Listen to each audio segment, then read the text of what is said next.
Assalamualaikum warahmatullahi wabarakatuh. Kembali lagi ya teman-teman ya. Sekarang zamannya terdedi-dedi teman-teman ya. Yuk, Gubernur Jawa Barat memberikan gebrakan yang menarik. Kenapa gubernur lain seakan-akan senyap, tidak ada pergerakan sama sekali teman-teman ya. Di viral, di FYP, di mana saja, di beranda isinya cuma dedi semuanya, KDM semua teman-teman. Dari kerja penanganan banjir, karena kemarin terjadi banjir yang luar biasa di Bekasi, bahkan sampai masuk ke mall dan masuk ke lantai 2 perumahan warga. Nah, ini disebabkan karena alih fungsi lahan yang menjadi untuk pariwisata yang tata kelolanya kurang teratur ya, sembarangan. Nah, ini menurut Kang Deddy Mulyadi atau yang bisa dibilang KDM sempat merobohkan, menertibkan wahana wisata yang ada di puncak. Nah, itu berdampak imbas pada gelombang air yang signifikan yang dari atas langsung jatuh ke bawah lewat sungai. Sedangkan sungainya sendiri itu mengalami pendangkalan atau sedimen ya. Nah, sebelum itu juga pembuangan sampah warga yang ngawur. Nah, ini juga menjadi penyebabnya lagi. Ditambah keserakahan masyarakat yang ada di belantaran sungai atau kali yang ada di Jawa Barat itu sendiri atau di Bekasi. Jadi berlipat-lipat. Masyarakatnya nggak sadar, pejabatnya juga pengaturan tata kelola ruangan juga kurang mengerti ya. Terus para menterinya juga seperti Menteri Wisata juga hanya mengutamakan ekonomi dan ekonomi tentang investasi di sektor pariwisatanya. Belum lama juga Kang Deddy disentil mengenai karena tadi menutup tempat wisata yang ada di Puncak Bogor yang ramai ya, yang besar itu teman-teman.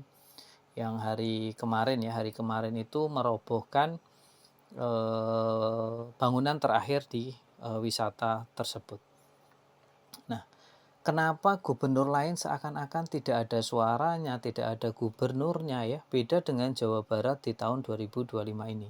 Bahkan untuk KDM sendiri baru hitungan hari ya, itu kerjaannya sudah luar biasa dan beliau tidak hanya mengerjakan satu sektor teman-teman, semua lini dikerjakan ya, entah itu Bandung, Bekasi ya, Bogor. Nah, itu memang yang rawan bencana alam memang di situ.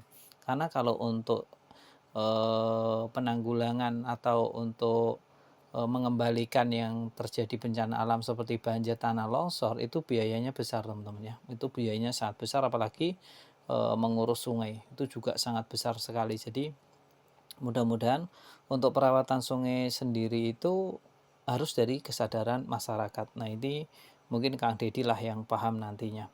Nah, untuk sungai sendiri juga sepertinya seakan-akan Kang Deddy ini membangun Jawa Barat dari nol teman-teman ya. Bener-bener membangun dari nol ya. Yang sebelum-sebelumnya nggak tahu, tapi yang sekarang ini benar-benar seperti benar-benar bekerja secara nyata teman-teman ya. Mungkin uang atau anggarannya digelontorkan juga tidaklah sedikit, karena saya tahu bahwa untuk biaya penanganan sungai itu yang paling besar adalah pembebasan lahan ya.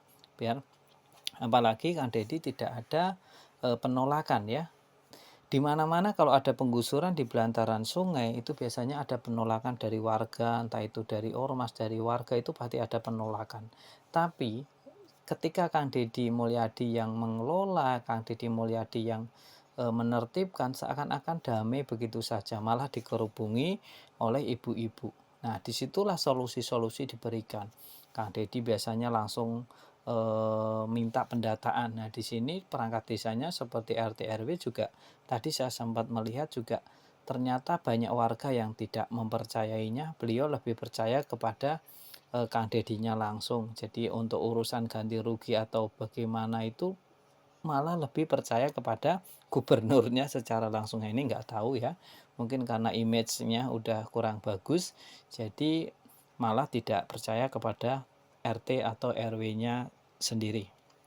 Nah, Kang Deddy Mulyadi ini masih tahap dan banyak banget gebrakan-gebrakan, mulai dari pajak kendaraan, mulai dari penanganan atau penanggulangan banjir dan bencana.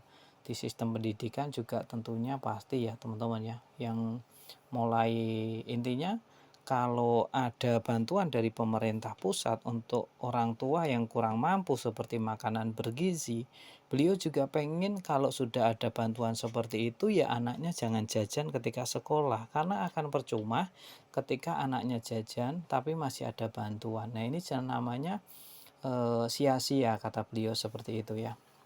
Kalau salah boleh dikoreksi. Jadi pengennya beliau karena sudah ada makanan yang dari pemerintah, maka ongkosnya itu ditabung. Seumpama biasanya jajan 20.000 ya ongkosnya ditabung 20.000. Itu pola didikannya luar biasa. Itu memang kayak benar-benar memang dari bawah ya, memang merangkul orang yang tidak mampu.